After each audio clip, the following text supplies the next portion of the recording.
Oh boy. Okay. So I just took a look at first attempt today on that live on talking about triggers and emotional self-awareness. So this is redo of tech difficulties on part 1 today.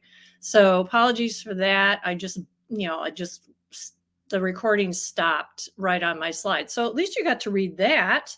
So we're going to try it again. So let me go to slides again. Again, I'm Allison Johnson and of Clio Coaching and Consulting. And I'm going to start my slides here on our series of emotional intelligence and how to develop self awareness and self regulation in working with yourself and with other people. Again, here are our basics of what emotional intelligence is: self perception, self expression, interpersonal skills, how you make decisions and how well you make decisions, and how to manage stress. Last time we talked about journaling every day regarding how your emotions impact you on a daily basis in general. Today, we're going to talk about how to identify triggers, identify what triggers you. Now, what I mean by trigger is when you react in an outsized way to something that happens, that's a trigger.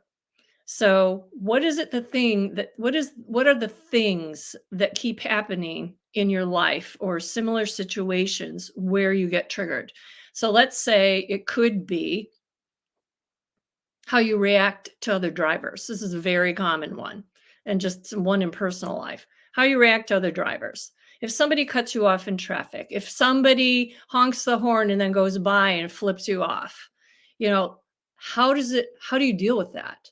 Um, I know a lot of people don't deal with it very well. They'll flip the person back. They might be tailgating them, somebody who can flip you into road rage in some circumstances, or it can just annoy you on your everyday drives. Not saying that what the other person does is right, and maybe it's not, but they're never going to see you again. And here you are lingering with a bunch of, upset by what happened. So maybe that's one of yours. So, what's another trigger where it really gets you going? It could be where somebody calls you out in a meeting on not getting your project done. Instead of getting defensive and maybe reactive or shutting down, you could, if that's something that's commonplace, or just in meetings when you get put on the spot, you react a certain way, you could start rehearsing for yourself how you're going to react to something like that going forward. And self rehearsal is definitely a great technique for thinking ahead and putting alternative thinking in your brain for how to handle a situation like that in the future. Maybe it could be when your kid, I'll never forget the day where my teenage son said, "F you, mom," for the first time. Well, I had some spirited children that I raised back in the day. So the first time that happened to me, we were coming home from a hockey practice, and he still had his skates on because it was just get in the car and let's go. And so we got home. I was telling him he had to do such and such and such and such. Probably my tone was annoyed. And he said that to me on the way in the house. Well, I flipped out. So I chased him around the house, swatting at him, and he had his skates on. So we still have a couple of marks in the floor and one dent in the dishwasher, at the baseboard, thankfully, where I cornered him. And so, okay, that triggered me. So that's just an extreme example of what getting triggered looks like. You don't behave the way you want to. You don't keep your cool. You're not your best self. And then, of course, I had all that regret later every time I looked at one of those scars on the floor, too. So, extreme example. Think about when you get triggered. There are probably different situations. So that's step number 1, is writing them down.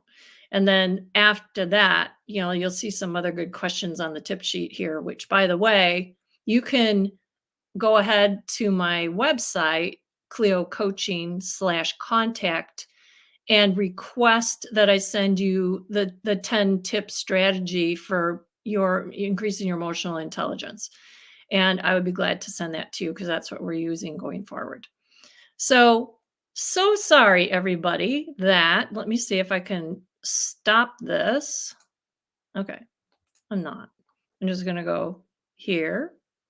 Actually, I'm not. You know what this is teaching me right now? I'm not getting triggered though. I'm realizing that when it comes to stop sharing slides, I still have some work to do with this new software I have. So sorry that happened the first time, and I'm just going to leave me on little screen right now so I don't do it again.